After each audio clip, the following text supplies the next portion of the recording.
That's a good sign, though. We're going to have a good conversation. Holy moly.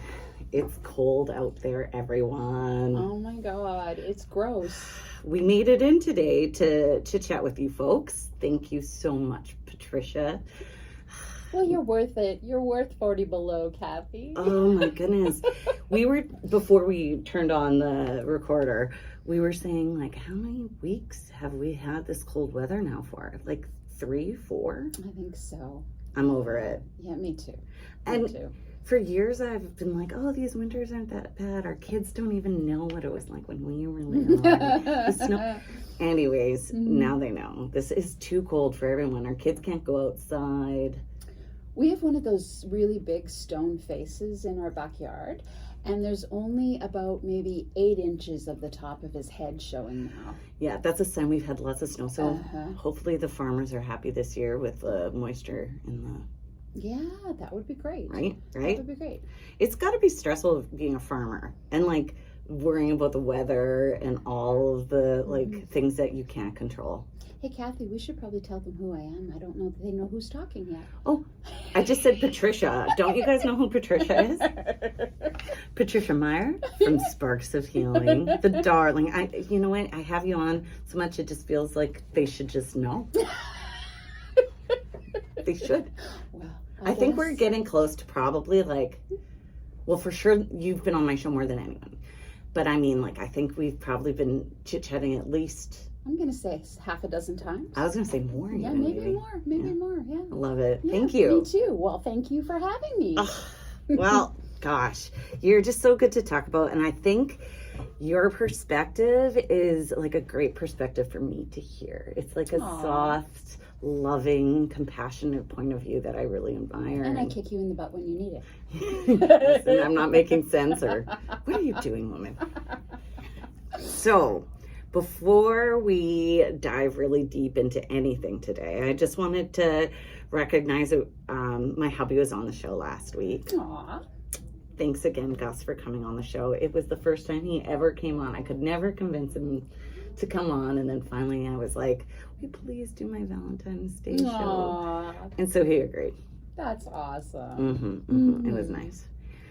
So yeah, we were thinking, since you know he was my guest and you work with people, maybe let's just talk about boys for a little while. Well, I think so, because you know, and referring to Valentine's is a really good start on that, because for years it's been all up to them, right? And then if Valentine's Day, if nothing good happens, well, the guy didn't do whatever. It's true. It puts some pressure on guys for some reason. Yeah, and marketers did a good job. And you know, I know lots of times you'll read stuff, you hear stuff, and people are always coming down on men. And I think that if we need to support our men. And for me, I have 3 sons, so yeah, I know. You got your hands full. Well, yeah, well, they're all grown now, you know. They're one just turned 30. I know, right? They're still little then. And the other one is 33 this year, and then my youngest will be 29 at the end of March. So they're men now. But you know, I think in my practice, there's a lot more men coming, especially for hypnosis. And I'm so impressed, Kathy, with what they're coming for. Is it younger men or is it any age? Well, there's teenagers that are coming because their parents, usually their moms, are bringing them. And the teens are coming for things like anxiety, sometimes to help manage ADHD, and we can talk about that too. Hypnosis can work on those sort of things. Yes. Interesting. Well, because here's the thing. When you have ADHD, you're a label stuck on your forehead and you're put in a box and you're told all these things about you. So my goal is not to remove their ADHD, because that's ridiculous. My goal is to help them accept themselves, love themselves, and learn some coping skills, and learn to tap into their bodies and recognize the signs, because people who have ADHD, people who have autism, or like my husband describes it, a touch of the tism, you know, you need to recognize the signs and know when you need a break, when you're all peopled out, your social battery is dead, and you need to go take some time, whatever that looks like for you, and that's okay. And that is okay. You know, it's interesting because the way that the school system, for example, is set up, you know, sitting for 8 hours for kids, it just seems really like not necessarily the best system for kids. No, and then you're being so kind. Let's just say that's crazy. That's a crazy ask. And then, like, so you're a person who wants to be active more. So it looks down upon because they're being pushed into this system that's supposed to be like stagnant. Whereas I kind of try and think of ADHD, if we had a different system, that maybe it could even be a superpower. I think it is a superpower. I truly do. You know, like, you got more energy, you think creatively, you're like, go outside the box. If I think there's so many good things. Yeah, if something doesn't work, you drop it, and maybe we're talking about it. And I do want to recognize that there are girls, women who have ADHD as well. And, you know, maybe another day we'll talk about them, but we kind of are focusing on the boys. And I just want to go back to your original question. So some of the grown men, and this just, my heart, you know, I've had a few grown men in their early 30s coming in, hey, I want help to manage my anger and manage my emotions so I can be a better dad for my kids. I know, doesn't that just melt you? Yeah. Like, that's the best Valentine, the best heart story. Yeah. Like, your number one person to take care of is yourself, so that you can be a good parent. Exactly. So it's kind of fun. I taught one gentleman, there's a Polynesian, it's a ritual to release energy. We're not going to do it because we'd blow their ears out, but it's super cool.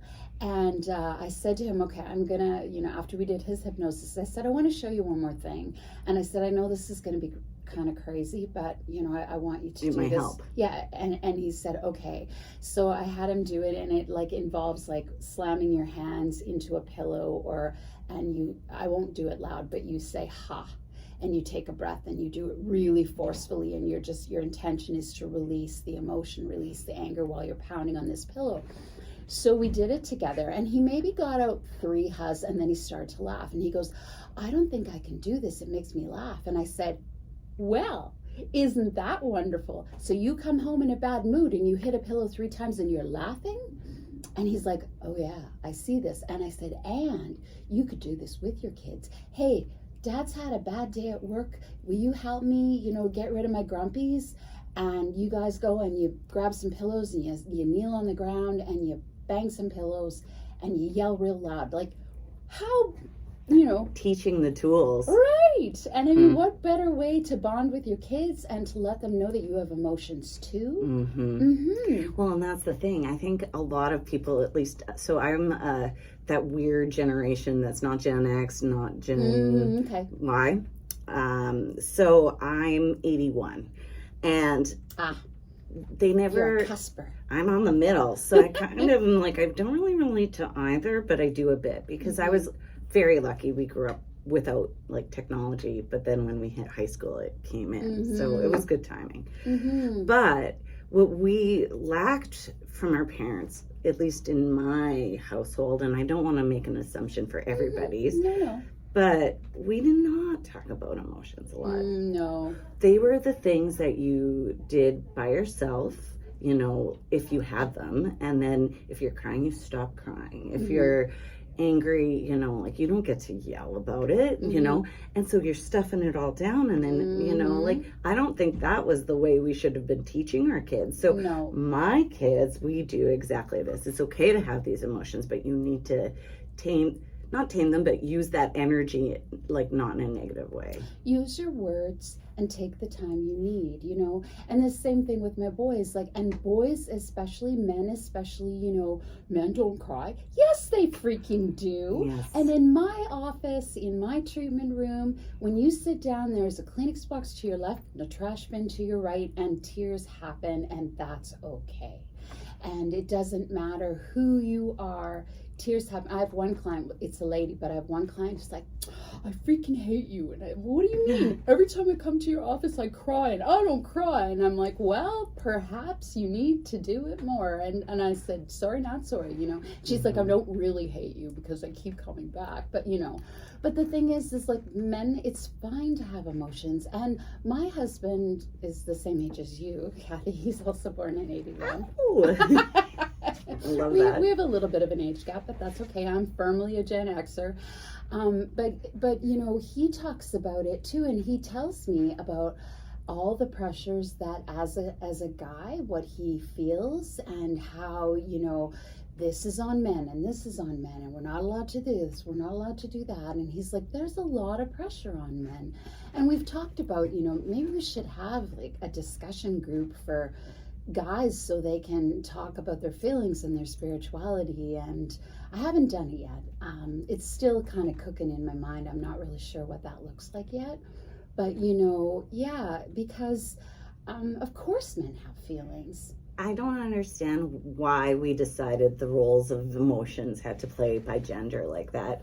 Well, you know, I think it goes way back, Kathy, to, you know, when you want men to not put their feelings first in their, when you want them to join the army, and you want them to do these terrible and jobs, then they come back with PSTD. Yeah, and you want them to put their lives on the line. Well, then you need to toughen them up, you know, and you need to make them not have those feelings and not putting, you know, family for. I think it goes way back. I think it's another ancient wound. I really do. Yeah, because I've done a lot of you know me, I'm always reading something, and I love that. And I've done a lot of work, of course, on the female side of the house, but men too. Like, and you know what, guys, you're allowed to have feelings. You're allowed to really, really love something, and you're allowed to be angry. Just maybe don't yell at anybody or kick the dog. You know, find healthy ways to or get be rid disappointed. of anger. Absolutely, or have your feelings hurt. Yeah, you know, and I think the reason, like, I, as you know, and anybody who's heard us talk before, I had one daughter who passed away when she was 5, and I have 3 sons. And I think the reason that, you know, the universe, God, creator, whatever, gave me 3 boys is so that I could learn, actually, yeah, boys do have feelings, and boys do need hugs, and boys do need love. And I think I've done a pretty good job of that. And what makes me feel really good is when I see my boys comforting other people. My middle son, he is the collector of lost souls, that guy. You know, even when he was little, there was one time, and I hope I didn't tell you this story before, but there was one time I got this phone call on the answering machine, and it was like, hey, you don't know me, my name is such and such, and my mom lives across from the playground, and we met your son Connor today. And you know, your heart drops, right? It's like, oh my God, why is this person calling for my son? Oh my God, what did my kid do, right? You automatically go to the dark side, right? And she goes, I asked my mom if she knew your number because I just had to tell you how sweet your son is. My kids are really little, and he was helping them go up and helping them go down the slide and encouraging. I know. So proud. Yeah, so proud. And yes, so yeah, like, guys are sensitive. Guys have gone through some crap because of the things society puts on them. And you know, my husband and I were having this conversation the other day because I was saying about, you know, society's pressure for women to look a certain way. And he said, you know what? He said, I would venture a bet that there is just as much pressure now on men to look a certain way. Like, you know, the hair lines, trim waist. There is definitely a look. Yeah, the you know, well, you can't have a dad bod, and you know, all of that stuff, right? I think It's so good that you were a mom to teach your boys these things. And, you know, my mother-in-law, I miss her every day so much, did that for her boys. And I love watching Gus with my girls. Like, we definitely have a shared raising partnership. Like, the other day, it was hard for me actually, because, you know, I have felt the pressure that I should be the one taking them for their physicals. Oh. Mother taking care of, and Angus had made the appointment, and he was like, no, it's okay, I can do it, because, you know, we try and share appointments, and it just felt so wrong. But, like, on the other hand, I was so extremely proud that he was good with doing it, and, like, being in that role with them. So it does take, I think, a strong, smart mom to teach their boys to be that way. Thank you. And they, you know, but trust me, they've taught me things as well. You know, they really have. Hey, Mom, I don't want you to come and fight this fight. One of my sons, I'm not going to say which one, but one of my sons shared with me much later in life that he had experienced some very extreme bullying at school. And I said, why didn't you tell me? He said, because you would have mama beared in there and kicked their butts. Yeah. And that wouldn't have helped me. At all. But it's true. That's what we want to do. You know, people that are bullied, like, that sort of thing lingers for a long time in their hearts, and it affects you, I think, forever after. It's a crazy little thing to do to people. Yeah, and even the father of my children, like, he found it very difficult when we lost our daughter. He had a lot of loss in a row there. His dad passed, and then his brother passed, and then I might have had the order too many wrong. Yeah, and then my dad, and then my daughter, our daughter, and you know, he had a really hard time talking to anybody but me, and I was dealing with my own, you know, losses.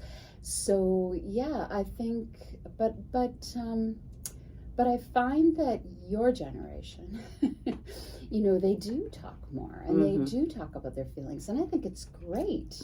I think it's great. And then when my son comes home and tells me some of the conversations that he's had with his friends, I'm like, oh, you guys are just so darn good. I'm so happy. You know, I'm so proud of you. Because you gave them the tools to be, like, okay with their emotions too, which I think is a really, really hard thing if you're not okay with them. So it's exactly. And, you know, diving back into how, like, hypnosis and how that can help, sometimes we don't consciously recognize where the problem started, where the root cause of, you know, being afraid to speak up, being afraid to shine too brightly, being afraid to, you know, you're at work, and like, I'm speaking about, you know, men in particular, but both, you know, you're at work and you know the answer to the problem, but you're afraid to speak up because maybe, you know, you're talking to people who are so-called above you in their, you know, their business card has hierarchy. Yeah, exactly. Yes. And where did that come from? You know, where did that come from? And so with hypnosis, you come in with, what do you want to let go of? And what do you want more of in your life?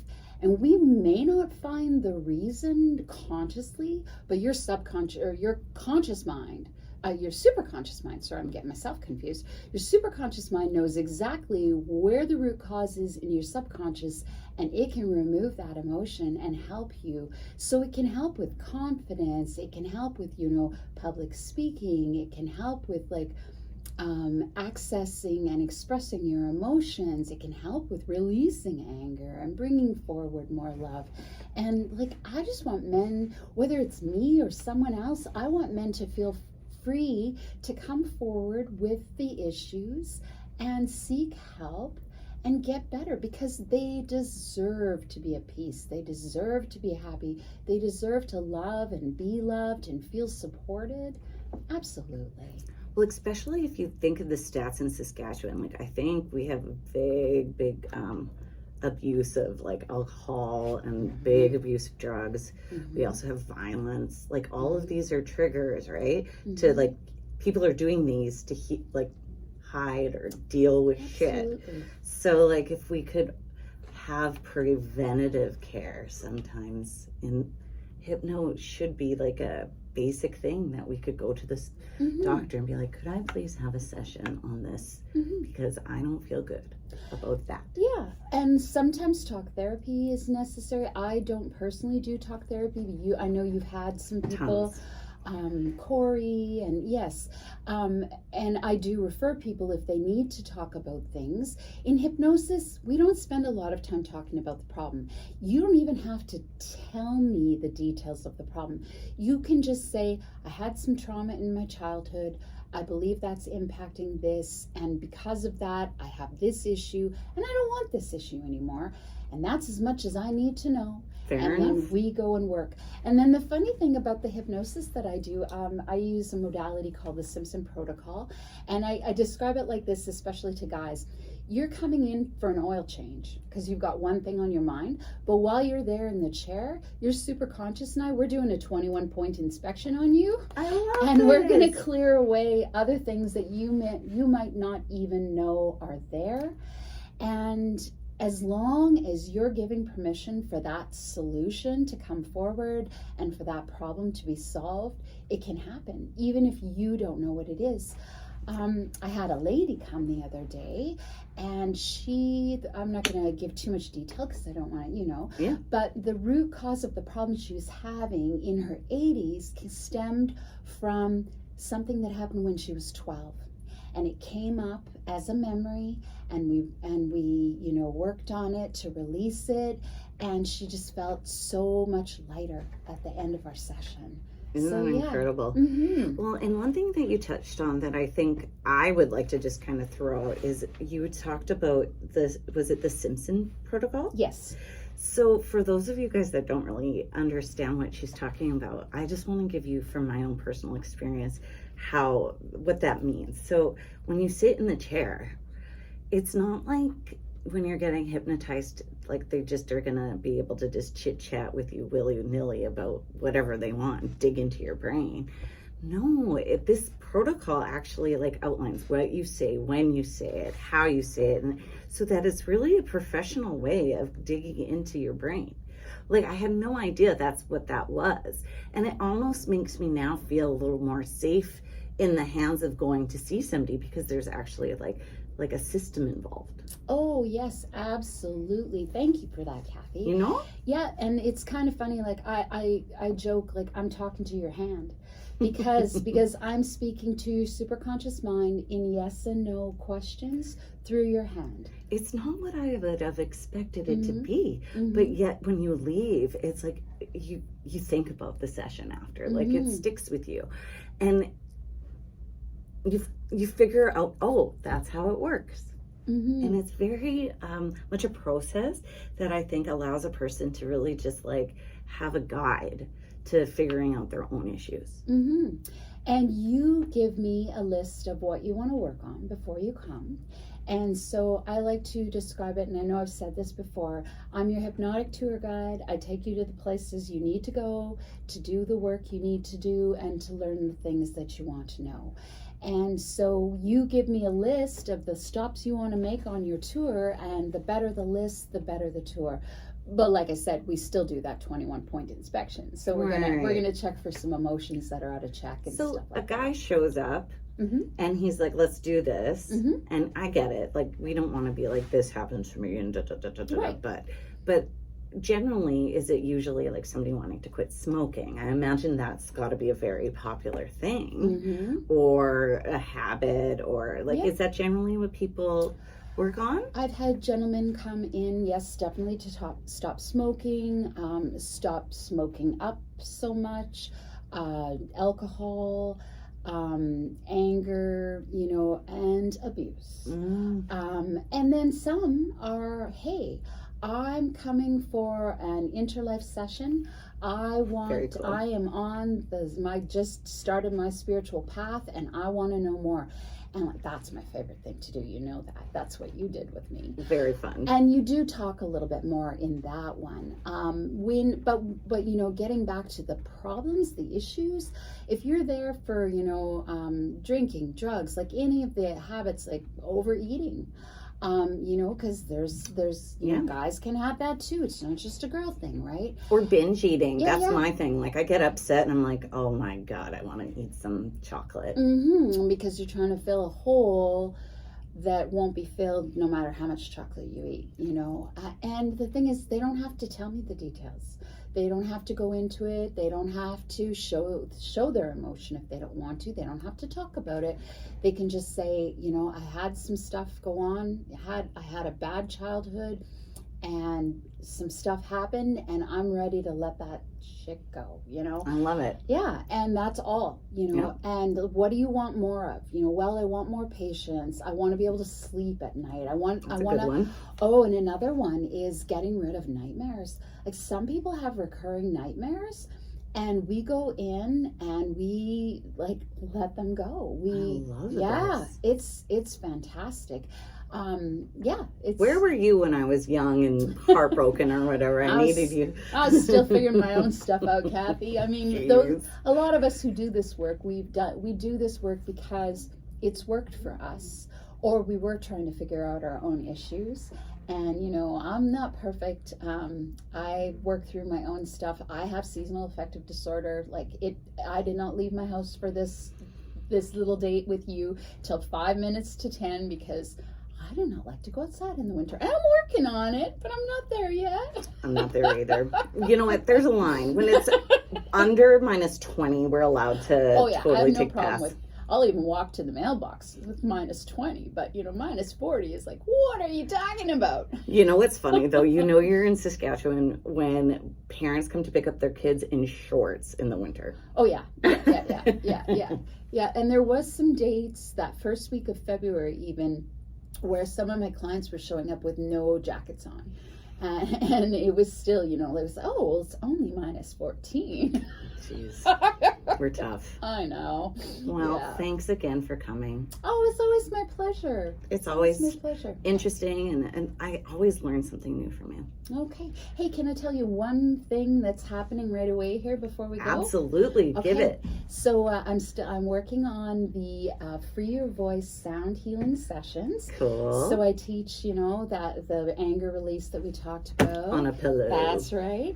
And then also some things to heal our chakras and to free our voice, to ask for the boundaries, to say no, to say yes to the things we want. Anyways, I have a session coming up February 23rd in Yorkton. Cool. Yeah. February 23rd. Very soon. That's very soon. There's still a couple spots left to that. Yorkton. In Yorkton. At the Free My Muse Theater Studio. And oh my goodness, I've seen the studio. I've seen pictures. I'm looking forward. It's a beautiful spot. And then again, March 30th at Tribal Vibes Healing Center on Broad Street here in Regina. So yeah. Two Free Your Voices. And you know what? I've learned that this is something that people want to do. And so if you're in a small town listening and you have like 6 friends or more that you know, reach out to me at sparksofhealing.ca. Book a consultation, just book a hypno consultation so you know you have something to book and talk to me, and we can see if I can come to your small town and do this. I love that. Yeah. And for the 2 that are available currently, is there somewhere they can book it? Oh, absolutely. Go to sparksofhealing.ca, go to events, and Free Your Voice Sound Healing. Wonderful. Yeah, thanks. Thanks for listening, everybody, and you guys take care out there.